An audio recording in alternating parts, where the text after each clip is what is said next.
session number 8 as we talk about organizational culture. And I find this one exciting as well.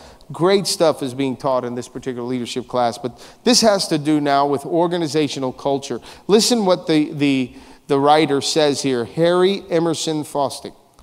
He says, Christians are supposed not merely to endure change, watch, not even profit by it, but to cause it. Leadership is about causing change. But how you work change in any organization is very fragile. So let's talk about that a little bit. The example that I'd like to share is early on in my dad's and mom's life. My mom and dad got married young, and my dad was from Brooklyn, New York. My mom was from Mobile, Alabama. They met down here in South Florida. And they came down here because my father's young brother, Paul, who's preached at our church before, and they're both in the ministry.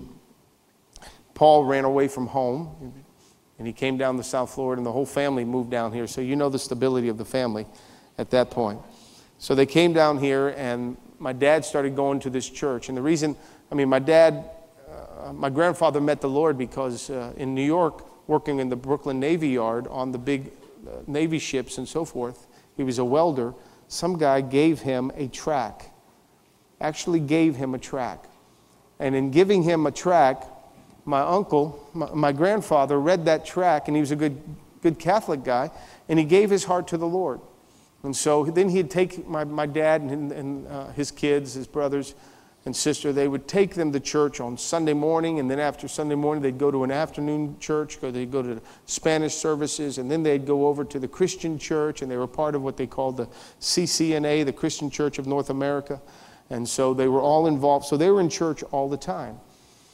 So my dad came to South Florida. He was going to a church up in the North Miami area, and he saw my mom, who was really just, if you know my mom and dad, my dad's the street guy and my mom's the church lady. She was raised in the church and always sang in the church and all of that. And so when my dad started showing an interest, my grandmother on my mother's side was not happy because my dad was just considered a street guy.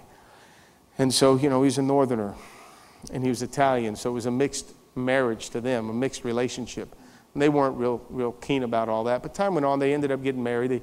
And they went to Bible school. And when they went to Bible school, my dad finished school. I was born while they were in Bible college there in Lakeland. And while they were there, my dad took a church. And he took this church in Lithia, Florida.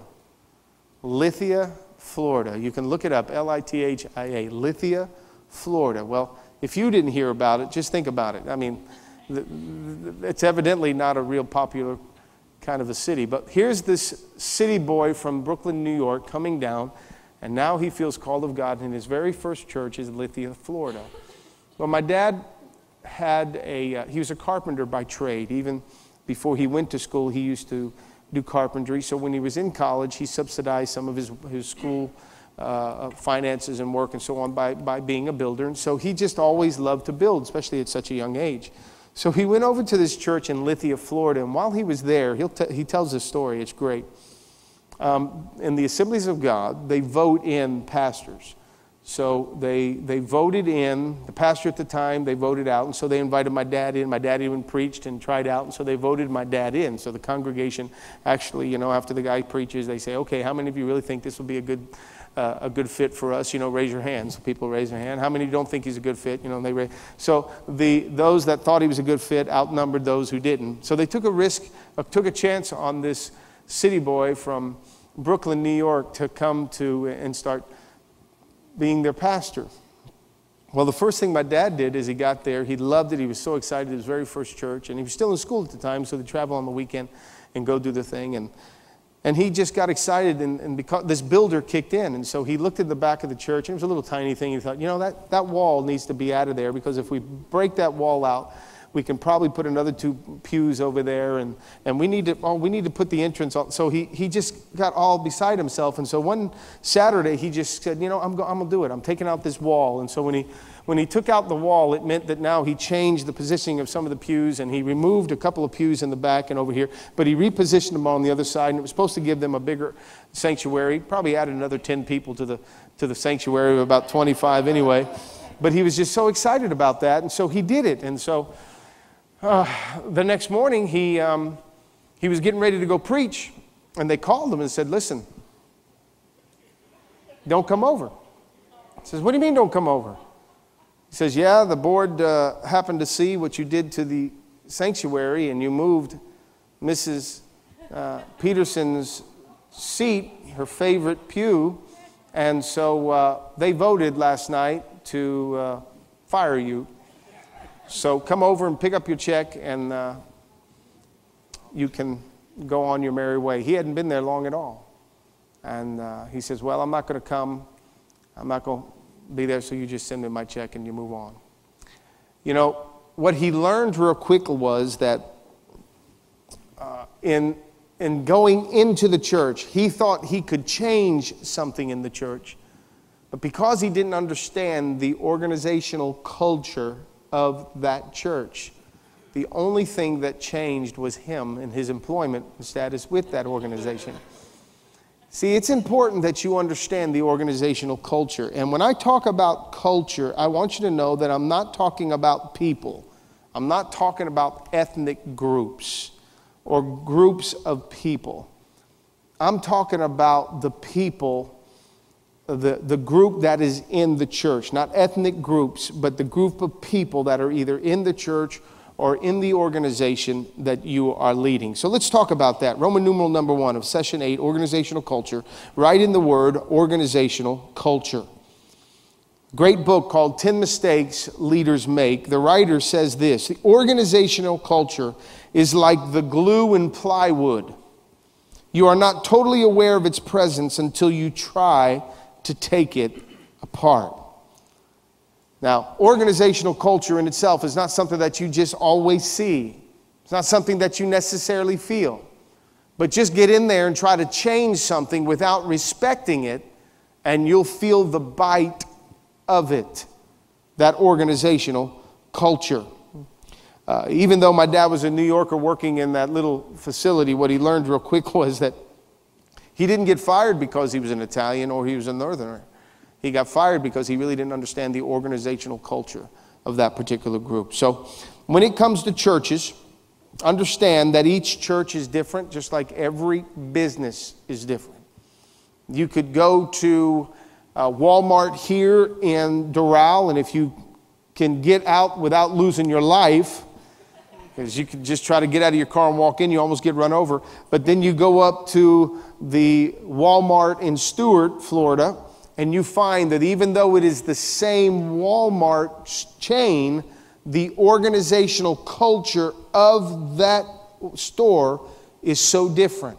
So the same applies with churches and with organizations that you work in. You can go into a church that shares the same name, but the organizational culture will be different because of the people that are in that particular church. And it was interesting, we were in Wildwood yesterday as we had the homegoing ceremony for Mary's grandmother at 93 years of age. She passed away last Friday morning, Mary's actual birthday. And it was a blessing because at 93, Nana did not have any kind of quality of life for the last few years. She more or less looked like a concentration camp victim when it was all said and done. Her mind was there, but her body just was shutting down, and she wouldn't eat, and she more or less starved herself to death. She was done. She wanted to leave, but she just could not die. And so the very last minute in the evening on that's Friday morning, about 3 a.m., the nurses went in to turn her over, make sure she was okay, and fluff her bed pillow up and everything. And when they walked in, she was alive, and they turned her over, fixed her bedding for her, and then put her back down. And as they did, they were checking her vital signs, and the nurse put the stethoscope to her chest and listened and actually heard her heart beat about 4 or 5 times and then stop. And it was real refreshing for at least the family to know that when she did pass, she didn't pass alone. There was somebody there with her when she finally exited. But of course, it was so much more for this woman at 93. She had served the Lord for 73 years. And man, was there a celebration going on in heaven when it was all said and done. So, but it was interesting because you talk about cultural differences. A couple of ladies walked over, one to me and one gentleman to Mary, and said, "How can you live down in there in that Miami? That Miami." So Mary asked the gentleman, "Well, why? What's so bad about it?" "Oh, I was down there for about 6 months. 6 months down there." And she says, "Well, where were you?" He said, "I was in Hialeah." Makes sense, don't it? Makes a whole lot of sense.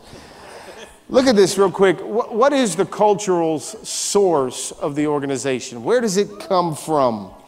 Well, Roman numeral 2, the culture's source, where it comes from. Letter A, the source of the culture for any group, especially in the early days of that group, is the leader of that group. If it's a new business that has been started, that culture is defined and determined by the leader. I told you I like the new show that's on Sunday night called Undercover Boss. And this week they did it with the organization for the company White Castle that has been around for 80-something years. And the guy now that is the owner, it was either his grandfather or his great-grandfather that started it. And every time he would talk, every time he'd say something, he would always start off the conversation saying, "Well, when my grandfather, Bud, started this company," he was always going back to his grandfather. And what he was saying was that from the very beginning, the leader of this White Castle hamburger restaurant chain established the culture that we are going to preserve in our day-to-day operations. And we need to recognize that it's up to the leadership. It all begins at the top. And if you look at the leader, you're going to eventually see what is in that leader manifested in people in the group. It's just part of it. When I was in Dallas, Texas a while back, I was waiting to get on a plane. I was coming back by myself for some reason. And I looked over at this lady and this guy, and I didn't recognize the guy, but I looked at this lady and I thought to myself, my gosh, everybody in Dallas looks like Kathy Hayes. She just had the same kind of shoes on that Kathy Hayes wears, that had her hair done the same way and her makeup and everything. And I'm thinking, geez, everybody this is, I guess, a whole Texas look. Well, what I didn't know was that was Mike and Kathy Hayes' children's pastor, the pastor and his wife. And so it wasn't everybody in Dallas looked that way. It's just everybody at Covenant Church. The ladies start to take on the very look of the leader. It's established by the leaders. So the leaders set the tone for the group. And if you want your group to be a certain way, then you need to understand you have to be a certain way. If you want honesty in the group, then the leader sets the honesty culture. If you want a hard work ethic in the group, then the leader sets that culture in the group. Letter B. Leadership and culture are tied together. Leadership and culture are tied together. It's like the two sides of one coin. The leadership is going to determine that. Letter C. Culture now, when we speak about it, is the essence of the group's learning and the essence of the group's belief. That means everything that has been built and taught into the group becomes the culture of the organization. Everything is brought in from the leadership, and therefore it's taught and it's pushed down. Write this down. I think you have it in your notes. Do you know what basic shared assumptions are? Basic shared assumptions. It's in all group. There are certain basic assumptions that we all have in common. This right here, if you've been a part of this church for any long period of time, the very reason you can stay in this group of our church is because you and I share certain assumptions. It's not a stretch for you when I make certain comments because we share these certain assumptions. So here's what basic shared assumptions are. They are beliefs that are held and adhered to unconsciously. We don't even have to state them. We just agree that way. We probably like the same kind of shows on television. We somehow have found something that we share together. That's why we're able to connect with each other.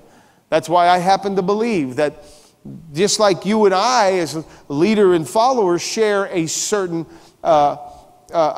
shared assumption, you have other people that are in your sphere of influence and your relationship circle that also shares a shared assumption with you. And if you get those people here to the church, you have a better chance of connecting them here with this leadership than with just any other church leadership that they walk into, because you share an assumption with the leadership of the church and you and your friends share an assumption together. So therefore, it's easier for all of us to share that because we already have within our organization this culture that is similar. Which means when you look at it from a leadership standpoint, that there are some implications for leadership when it comes to the actual culture. So Roman numeral number 3, implications for leadership. Due to these shared assumptions that we have, that's been cultivated in our group by the leader, and again, we're talking about something that's really done in an unconscious manner, the leader enjoys a double benefit here. Watch what this double benefit is. When the leader announces an idea for the organization that he feels would be successful to help the organization along, because there is these shared assumptions that we have together, the group will jump on the leadership idea and run with that leadership idea because of our shared assumptions. Now, the double benefit to the leader is this. One, the organization prospers because it was an idea good for the organization, and his goal was to try to get the followers behind the idea. And if they get behind the idea, then boom, the organization goes forward and succeeds and grows. And at the same time, every time that leader does that, the number one there is advances the group. The double benefit first is that the group advances because of the idea. But second of all, the benefit to the leader is this. Not only will the group advance, but it solidifies the leader in the group. Because now the group that's following the leader sees that the leader's idea was right for the organization, and now they're willing to trust the leader with other ideas that the leader has. So it solidifies in the group the leader's position, which shows us how delicate this whole cultural thing in the organization can be. When you first walked through the doors of our church, whether it was when we started our church together or you came along since we've been established, you had to somewhere determine that you were going to trust the leader of this group. Because you were giving your hard-earned dollars to the group. You were giving your gifts and skills and talents to the group. You had to determine, okay, I trust that person. Why did you trust the person? Because somewhere along the line, we all shared a common value system. We shared something, and it might have been in something just on the unconscious level. You know, there's people in our church right now that didn't come to our church, but were brought to our church. And the funny thing is, even sitting in this room here, the people that brought them to this church is no longer here, but they're still here. Happened with John Frank. John Frank, who oversees as our youth leader, he's our youth minister on staff. He's employed here. He didn't come to this church. He was brought to this church. And the people that brought John Frank to this church did not share the same beliefs that we shared. They had their own set of beliefs, and we respected that. We tried to teach them the beliefs that we shared, but they didn't go with that. And so we didn't have that shared belief system in place. There wasn't those shared assumptions. So they went on their way, but John Frank hung in here. And even though John Frank was pulled at times from the other group that was saying, man, you need to come over here. This is better for us. He said, man, I just feel something there. He was part of this culture, and he couldn't uproot those roots that he had sown. He says, but man, this is where I'm at. And even if it meant to the detriment of their relationship, he says, I'm staying. And he stayed. And look how he was promoted in the organization. And one of the reasons we chose him was because we appreciated the loyalty that he demonstrated. He showed us a loyalty. And even though he didn't have all the gifts of a youth guy, we knew we can work with the youth guy. We can help get the youth group in place with a guy like him because he was worth making the investment in because of the shared assumptions. And these things were not necessarily always spoken. I mean, he would come and ask us questions about certain things that his group was not in favor of that we were doing. And so he'd come in and ask us, what about this? And we would, at the time, different ones were pouring into him and having to deal with him and help. But ultimately, what kept him here was the culture that had been created. So when you look at all of that culture that the leader brings to the table, not only will it benefit the group, but it also benefits the leader.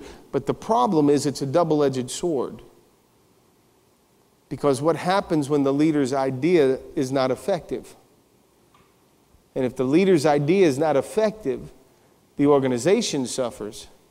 And at the same time, the leader's rep in the eyes of the people starts to suffer. It's a double-edged sword. So the leader is not just into this for his own gain, his own big pat on the back.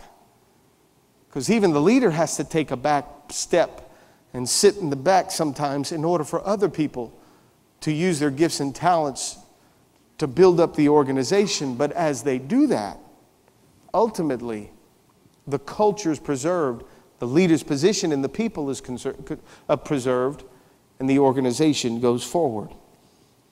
So when we talk about organizational culture, the reason we even talk about it is because it's a very fragile thing. And from a leader's perspective, it must be preserved. It's not always black and white. We don't always just cut somebody off at the knees because we want to get this point across. Or this culture that is created and that is built and that is constantly fed, it's very fragile. Which shows us this about leadership culture. It takes time to establish it. It just doesn't come overnight. The culture of the organization is built with time. We remember when we used to have conferences here at our church, as we would have our different anniversaries, we would do it in September. And one guy used to always come to town and he'd always say this, which was so helpful. Because our daughter Lauren, she was born in February. We started our church in September, and then that February, Lauren was born. So Mary, when we started church, she was sticking out there. It was really cute because the first pictures we have of us is Mary pregnant. It seemed like all she was pregnant for the first couple of years of the church, and so we've got some great pictures of Mary back then. She's behind the keyboard. Keyboard's pushed out a little bit further because she can make way for her belly, and it's just really cool. But he used to always say to us, when we would be frustrated because the church wasn't growing at a certain pace, we'd want more and more happening. He'd always point over at our little daughter and he says, remember, your church is only that big. And so in the days of Lauren still needing a diaper, when we were living through those days, we knew that, okay, guess what? Our church is still kind of smelly at times, and we just need to change the diaper. When Lauren was just clingy and wouldn't go to anybody else, and we realized, okay, our church is just at that very fragile place. It's insecure, and we need to teach it some independence. And all of this was about our church developing a certain culture within it. As the church was growing, so was the culture of the church. So therefore, the leader in any organization, every step along the way, What they are doing is either they are solidifying the culture of the church or the organization. You know, I think of different ones that have started businesses here in the church. It doesn't matter what kind of success you had in the old business. When you started anew, that was an infant as well. And that new business has to go through the steps that it's going to take, because new employees and new facilities and new clients, all of that is going to affect the culture of your organization. And the leader has to sit back and realize everything I'm doing right now, the time that I spend here or the time that I'm away. I mean, we've got ministry friends that are never in their church platform. They're the pastor of the church, but they're never there. And when you go to their church, you can feel that something's off. And just because their name is out front as the pastor over the organization, and it could be thousands of people in the organization, but if the leader's not there enough, the organization suffers, and it starts to create this culture of weak leadership. So the leader has to say, man, I can't always be gone. I can be gone during the week, but I got to be there in my services. And I've heard friends of mine say it, man, I just can't be gone on the weekend anymore. I'm trying to do something. I'm trying to build something, and it's seasonal, but I got to be there. What are they saying? What they're saying, maybe knowingly or unknowingly, is that I'm creating the culture of this organization, and everything I do right now, every dime we spend, every sermon we preach, every activity we have, every service is helping us create a culture, because what we're building now in the culture of the organization is what eventually is going to either keep people in or keep people out. Because not everybody is made, even in a church environment, not everybody is made for this culture of metro life.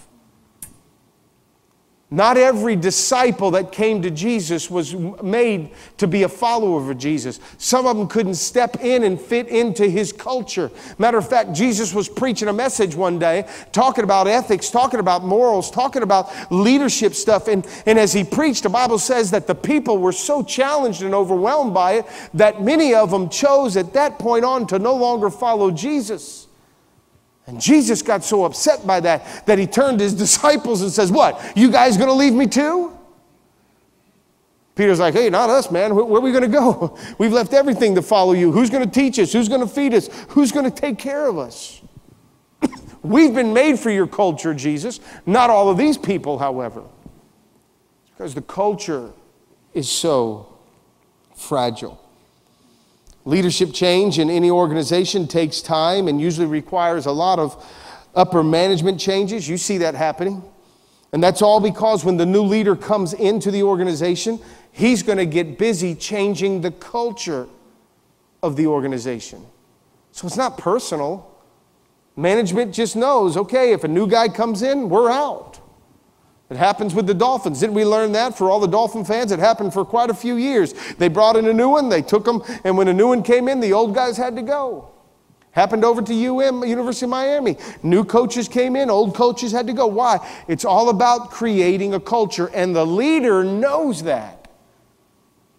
That's why this guy who come in from Dallas, Texas, Parcells, and brings in his guy. He actually went after a guy who popped in here a couple times, Nate Jones. He's number 33 for the Dolphins, but they brought him over from Dallas. He wasn't even a starter, and he's not a starter today, but they brought him with them because he understood the culture of what they created in Dallas, and they were trying to recreate it here, so they brought in players, even if they were B players on the field, because they were A players in the locker room and knew how to establish a culture.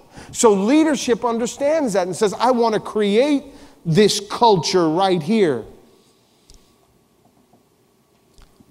But that's why it's also so hard on the group when the leader changes. Just putting a new voice in there, a new personality doesn't all of a sudden mean everybody's going to embrace it. They may embrace the gift at first, but as the culture starts to change, usually what you see is the people in the organization start to change. We know there'll be a day when we're over here at my dad's church, at Grace Church. As a matter of fact, this weekend, while Dave Martin's going to be here, I'm going to be preaching over there for my dad. It is a 10 o'clock service. He's just wanting to keep us close because, I don't know, now at 73, maybe. Maybe he's thinking, okay, I got to give up the reins of this thing. But probably by 80 years of age, he'll probably do it and whatever. But we're going over it. Now, the thought is, you'll just go in there, Steve and Mary, and the two of y'all, you'll take over the church because we'll be pastoring, both of the locations, and it's just going to grow. No, it's not. Because the people that like my dad's culture will not connect with our culture. So it's always hard on the organization. Even in this culture that we have since we've moved into this building, things have gotten established. How many of you, through a show of hands, were with us at the old building? Can I see your hands? How many? Would you say we're talking 60% in here? About 60%? See, that means another 40% of the people that are probably, and I think those numbers in leadership are not close to what we are in the sanctuary. I bet you it's probably flipped. 40% of the people with us today were with us back then, but in the overall ministry, probably 60% of them were not there when we had to do this, when we had to raise money every service. And some of you went out and took second mortgages out on your homes and put yourself in big debt so we could raise the money that was needed to help us move into this facility. They didn't sacrifice like we sacrificed. But when we got into this building, I made a mistake. And I've learned a lot better now. But what I did was I took my eye off of building and growing and tending to the house of God, because I felt that the people had given so much, and the people that I wanted to take a break from having to give so much and sacrifice so much were the people that were with us at the other building. So we didn't keep pushing. We didn't keep pushing the organization. We didn't create in the culture of the organization the sacrificial giving that those who were come from the other building knew, that this was about giving all that I could, all that I can, even beyond what I could and what I can. And we made some adjustments and we didn't do it anymore. And then last year, we raised a little bit of money for the building next door to build out the children's facility. And you know how long it took us to raise like $30,000? It was crazy. We had 3 times the people and we hardly could raise $30,000. It took us 3 months, 4 months. When over at the other building, what did we raise? $500,000 or $300,000 in 3 months' time? Something like that? Ridiculous.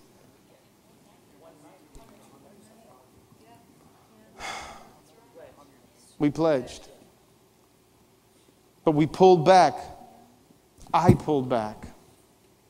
And now we're trying to raise money to paint the outside of the building, and we gave everybody cards last week. I know the economy's harder, but what is that?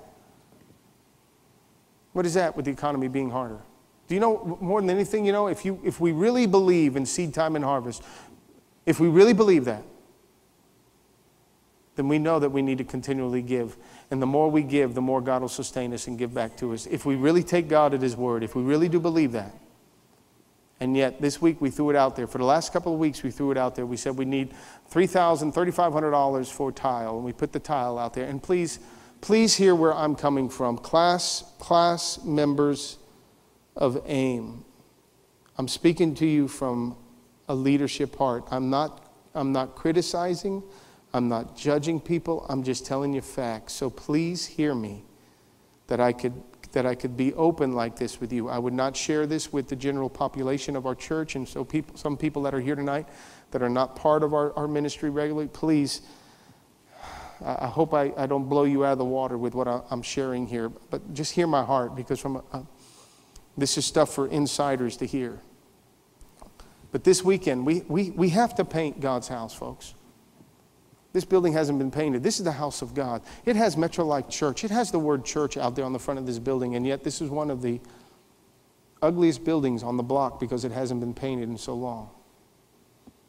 When our Father, our God, owns a cattle on 1,000 hills, when He's the one that stands behind this ministry, calls upon us to take care of His house, and we've got 500 adults walking through these church doors on the weekend, and all of the service. Do you know all it takes right there All it takes is everybody doing a week's worth of groceries.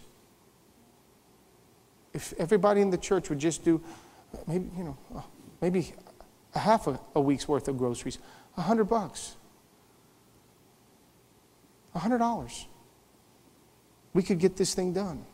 We had $1,000 coming this weekend for the outside painting of the building. We've had $4,500 coming in the last 3 weeks. And we've got to paint. The first phase is painting the building and getting the outside of the place taken care of.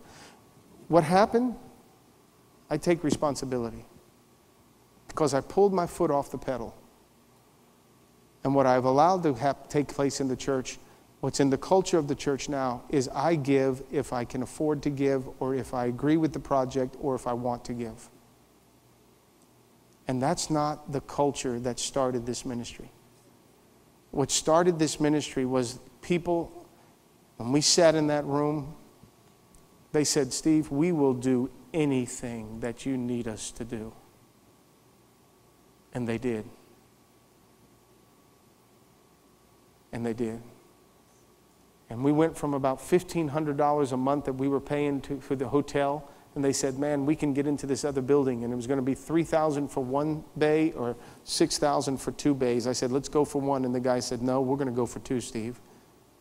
We need to do this. Our church is bigger than just 1 bay. I was looking at the dollars, because I thought going from $1,500 a month that we were paying the hotel to $3,000 was a huge step for us.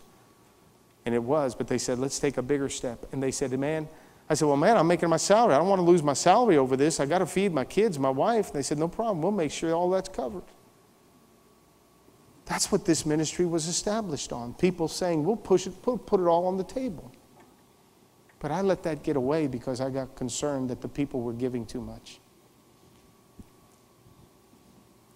What happened is, along the way, the culture changed. And now to try to get the culture back is huge. It's requiring double the work, double the effort.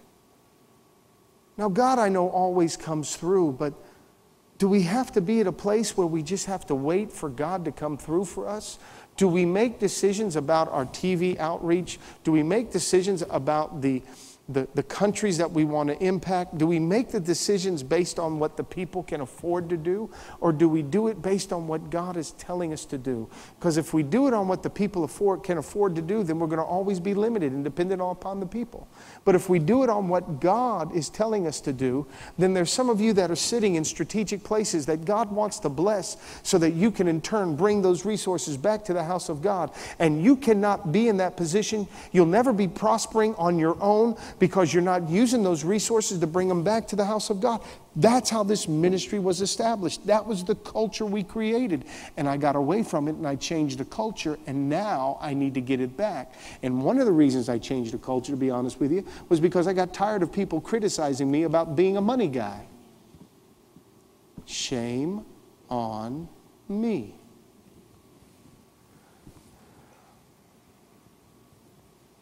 The culture changed.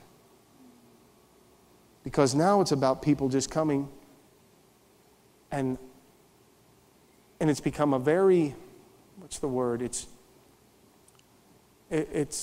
like it's selective. It's not sacrificing, but I'm looking for an S word, but convenient. If I can do it, I will. But if I can't, too bad. Forget about it. Ministry will have to wait. The work of God has to wait. When the very reason God is blessing us with our resources is so that we come back and we bring them to the house of God, our tithes and our offerings. How many business deals are going bad for you? How many doors are not being opened for you because you're not bringing the resource back, because of the demand in God's house for you to get out and get prosperous and successful? So it's very sensitive. And every leader stepping into a leadership position has to understand, this is serious, man. I'm creating the culture. Everything I do and don't do is creating the culture of the organization. Now, all I ask from you, if you're going to be a follower with us, is first pray. Pray that this cultural shift goes back to the way it was, one of sacrifice. because we need that. There's things that we have to do. We can't just depend on a few people for their business deals to come through for us to get what we need. We can't be dependent upon. It's all of us. We all share equally in the blessing of this place. Therefore, we all must share in the sacrifice of this place. That has to be the culture we create. And if somebody's offended by that, so be that. That is their spiritual problem, not ours. Pray that we get that back. So, letter B, and I'll hurry, the sole province of leadership. The sole responsibility of the leader is this. Being that we're talking about organizational culture, it's affected by the leader themselves, then we have to recognize from a leader perspective, nobody steers the culture of the leadership, culture of the organization but the leader. It starts with the leader. So the leader's job as it relates to culture is to, number one, it's the formation of culture. Whatever the leader does is going to create the culture. Number two, the use of culture in steering the organization. Where we came from, the same God who did it for us yesterday will be the same God that does it for us today and the same God who does it for us tomorrow. We have to go back and depend upon what God did for us yesterday to help us go forward where God's trying to take us tomorrow. And then the changing of culture. That's not going to happen. What I'm sharing with you right here about where our church has been at, that is up to me. I have to somehow put it back in gear and start going forward. If I don't take a step into that arena, it's never going to change. So it's right here where a leader's worth is determined. Not just by his gifts and his talents or her gifts and talents, but it's the formation of culture. Can they create the right culture? The use of culture in steering the organization, or the changing of culture. And one cannot ignore culture and expect to succeed. Because this right here, ignoring it and trying to get the organization going forward without respecting culture, is a silent killer to any leader. Because you'll have to respect the culture. My dad needed to respect the culture of that little church in Lithia, Florida. Letter C, the majority of battles in groups are over cultural issues. The old saying, we just don't do things like that around here, it's true.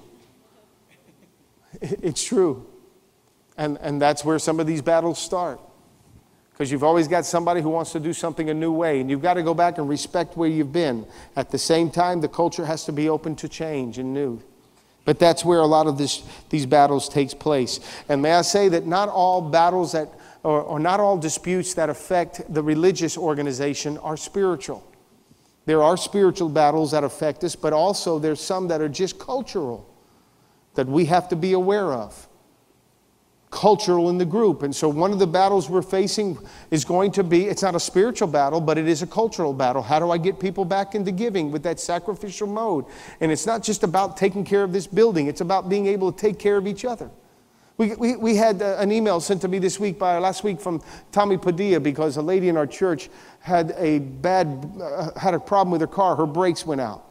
And so he sends over an email that was edited by his wonderful wife. And what they wanted to do was say, listen, is there any way that the men's ministry of the church could help this lady? Because they have the open door to help the lady who, by the way, can't drive her car. She's volunteered. She's a woman. She's a leader in our church. She serves in the church. She has children. So it takes her 4 hours right now to get to church, because she takes buses to get here. And because she said, I volunteer for this position, she wants to be here even though she doesn't have a car. So she takes the bus system to get here, and it takes her multiple hours to do so. When Tommy and his son heard about it, they said, we're going to help take care of that brake job. And they did a $900 brake job for like $200 or $300 to get it done. So they said, in the future, is there anything we can do? How wonderful would it be of our men's ministry to have the resources to be able to say, when a single mom has that kind of problem, let's all kick in, guys. Let's all kick in. See, this whole thing about the organizational culture of giving isn't just for the building. It's for the building people, the epistles that are in the church that we can bless and take care of and minister to. So not all battles that we face in the organization are spiritual. Some of them are just cultural. But let me say this, the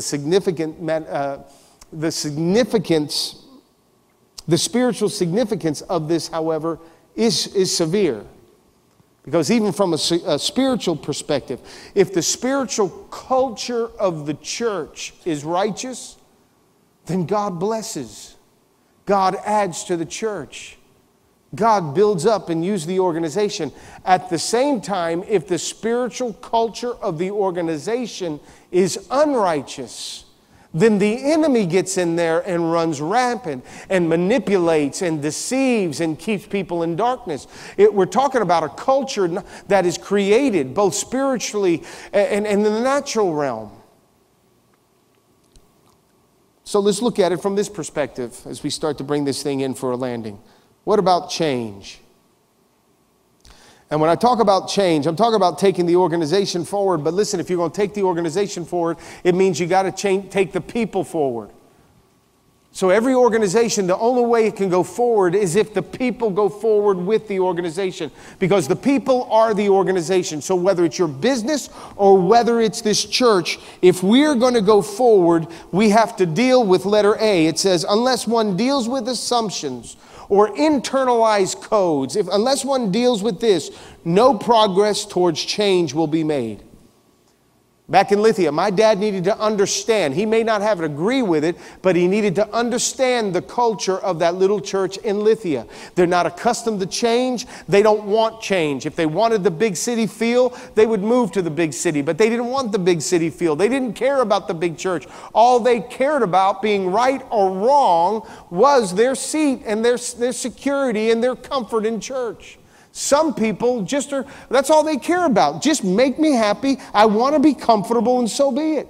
And you're going to have to address those assumptions somewhere in the people if there'll ever be change. Because though I may think a certain way about things, I just happen to think that everybody who drives up to this building, looks at the building and sees that there is mold coming down the side of the wall of the building, and that there are shutter type coverings over the windows that are broken and bent and faded. I think everybody sees that. I think everybody drives on the property and says, oh man, this parking lot needs painting. Oh, that parking bumper I just pulled up to, oh, that's cracked on the side there. We need to repair. I think everybody thinks that. But they don't. I don't know what's the matter with you people. Some people are willing to do it for their job, and then, they take care of everything on their job, and then they go home, and everything's falling apart at their home.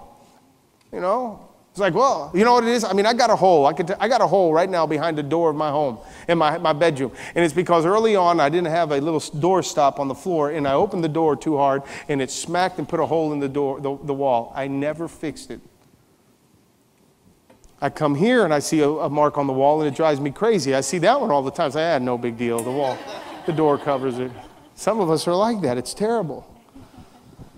But just because the leader thinks a certain way does not mean everyone else thinks the same way. So as the leader, the way of doing things has to be stated and explained. Thus, the assumptions or the unconscious internalized codes need to be dealt with if we plan on growing and moving forward. So, we have to give it careful thought, careful consideration. I went to a building last Thursday night. We had J.C. Diaz's father's funeral. After the funeral, Mary and I jumped. Was that Thursday or Friday? Thursday. We jumped in the car and we went up to this. I won't tell you the name of this church that's in Fort Lauderdale. It's huge. And the church now meets in an old building. The building used to be called the Sunrise Musical Theater. If you know the name of the church, don't mention it out loud. And it was dark time, and Mary and I went looking for the church, and we couldn't hardly find it. And we got close, and all of a sudden I see this wooden sign with the name of the church on the side of the road. Now, the Sunrise Musical Theater at the time, I think it had 2,500 seats or something. Inkelberg, Hunkerdink, and others, used to go up there to that place. It used to be the best of the best. Barry Manilow and all of them, so all the big stars used to show up, and our churches brought it over. And the church did not even have the vision to buy lighted signs and put them out by the street. They used wooden signs. I pulled into one of the buildings. I thought it was the building, and I pulled into it, and it had this gate in the front, and it had this little talk box, and I'm thinking, oh, man, how do I get in this place? And I can't really see, and it's all lit up, and it's beautiful. I'm thinking, that's a beautiful facility, man. That's great. And I'm looking. It's not even the church. It's like a rehab center or something like that. The rehab center looked prettier than the church. Like, this is wrong. We walked into the church, and the church has this acoustic ceilings that are ripped, and I'm like, come on. This is the house of God. How do you let this place get run down? How do you got people with ropes. It's the old school. There's ropes blocking sections of the church, like ropes they went and bought at Home Depot. We got rid of ropes a long time ago. We use the things they use at the movie theaters. You know, the kind, you pull it, click, it just looks better. It's the house of God. Come on. I said to John, as we're looking at the lighting system, I said, how's their system? We all compare things. I'm sorry, guys, we do. I can't help it, I just do. And I'm looking, he says, Pastor, their biggest light is our smallest light. Wait a minute. This is the Sunrise Musical Theater. You mean our lighting system is better than theirs? See, some people just don't think that's important. And in that culture, evidently, that's not a big deal. They have a wall lined up with pictures from every preacher that you can imagine in the back hallway. So I guess their culture embraces the gift, not necessarily the excellence of God's temple. So you have to, if I was to go get hired by that church, I would have to recognize, wait a minute, this is not a value to them. Let me now recognize that. Let me state it. Let me connect with that, so that then we can turn around and start making adjustments. Because let me tell you right now, that this touches staff that you hire or volunteers that you put in position. They all have to share the same culture or assumptions that the leader has, because if not, then you'll end up in strife. Because what's important to the organization won't be important to the people in the organization. So there's 3 levels of culture. If you're going to spot the culture in people that's in your organization, the first place you're going to look is what is called artifacts, things you touch. It's the entry point of the organizational culture. So it's the building. Just go look at the building. If you go out to Dallas, Texas, it's Texas Gothic on the side in front of Covenant Church in Dallas. And every church you go to that they're connected with has that same look. You know you're a part of Covenant Church because of the building. It's the music. You can listen to the music, and whether it's gospel, whether it's rock, or whatever it might be, you know what that culture is going to be like. It could be in the dress code of their employees or their workers. That tells you what the culture looks like. It could be as simple as the phones they use. We're a BlackBerry phone culture here at Metro, but we go to other churches and they're iPhones or whatever. That's part. You look at their computers and it tells you, it's their artifacts. It tells you a little bit of the culture. You walk into some organizations and they're all Apples everywhere. Apple Mac computers, and you know they're an Apple culture. Everything is going to be Apple. Cutting edge, trying to be different, something else. That's the culture of that organization. So it's the artifacts. Somebody made a decision along the way to either dress this way or buy that kind of equipment. What it tells you is from the top, this is the culture that is established. The second way to determine culture is the espoused values. Now, this is what people start to tell you about themselves. The things they say will define an organizational culture. So it may be the mission statement that is written. It may be heard in certain lingo that is used. Like a guy came to me Saturday or Sunday morning when he came to church, and he said this. He says, hey, I was greeted by everybody in the church to make me feel so warm. He used this phrase that many pop churches are using today, and it's the phrase community. I felt community in your church. And the moment he said, I felt community, I knew what church culture group he was a part of. Now, we don't use the word community much, do we? What's the word we use that starts with a C? Connect. Connect with God, connect with each other. Why? Because I don't like catchphrases that everybody else is using.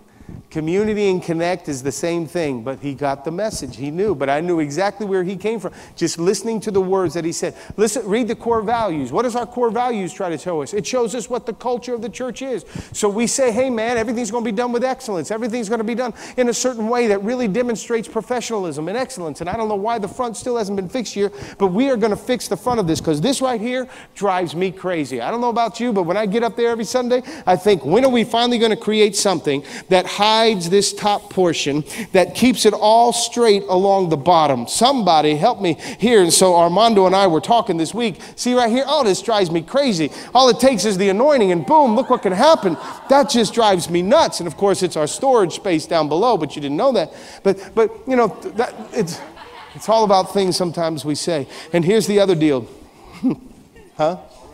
Already in the works, you see? He's got it. He's a part of the culture. And then C is basic assumptions. And that's what I've been saying pretty much all the time throughout the whole message tonight when it talks about the assumptions of the organizations. It's actually ideas of collected philosophy that we all share in common. And when it comes to growing an organization, you will come up against cultural assumptions in people. And as a leader, you will be required to help people change the basic assumptions that are detrimental to the organization. That's your role. That is your job if you're going to keep them in the organization. And this is a challenge that we face on the church level, because every time those church doors open, people come in that either have no church history and experience, or they come with another church history or experience. And most people, when they come in from other churches, they want to bring what they knew from the other church culture with them and try to implement it into this church culture. So we're constantly having to address the cultural assumptions in one way or the other. And the way you do that, if you're going to change basic assumptions, is 4 things. And write it down and I'm done.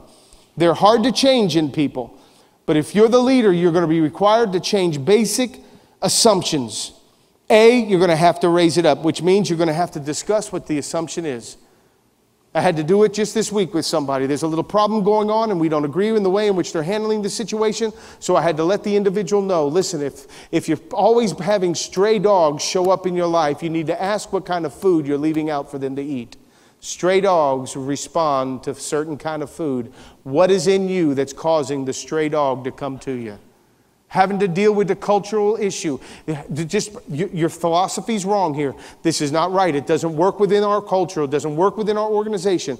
Let's discuss that. Letter B, re-examine the thought, which means now demonstrate the need for a new understanding. Show the person that the way you think, that unconscious belief of yours that you live by, that's keeping you in dysfunction, keeping you messed up and jacked up, that thing needs to be changed for a new understanding. C, renovate and show a matured thought. Now show how a new understanding of the issue can promote health, can promote growth. When we talk about that building out front, I just happen to believe that there's certain people that'll drive by this place, and as long as it looks like it's a second-rate church, they'll never walk in this place. So therefore, I truly believe that we treat the house of God and make it look like it's a first-rate run organization, because there's people that will only respond to that. And the building is the first thing they see. You know how we're judged? By the people that don't know us? It has nothing to do with our music or our preaching. It has everything to do with the way this building looks. And when Metro Life Church sits on the front of this building and that parking lot looks like it's beat up and broken up, they look at us and think, well, it's just another church that's happy to be in a building. No, this is our whole building. This whole building belongs to us. And we need to send a message that we believe in making God's house a first-rate house. And then reduce anxiety. I understand that old habits die hard. I still constantly fight old habits that I know I need to get rid of. So what we need to do is just hold people's hands through the process. We can't beat everybody up. I'm good at that, but we can't beat everybody up. And the sad thing is, anytime you start to address old habits in people, we're stirring up something in people that doesn't always come out the way we thought it would. It's like the guy who says, he was in training as he was He used to fight fighter jets, and he said, I never had a problem in training. I only had a problem when I flew over the enemy. That's when you and I are going to have problems. It's when we fly over the areas of people's lives that we know needs to be adjusting. And the moment we drop a bomb on that thing, they are going to have a fit. So what does that tell us? We need to understand how to deal with conflict.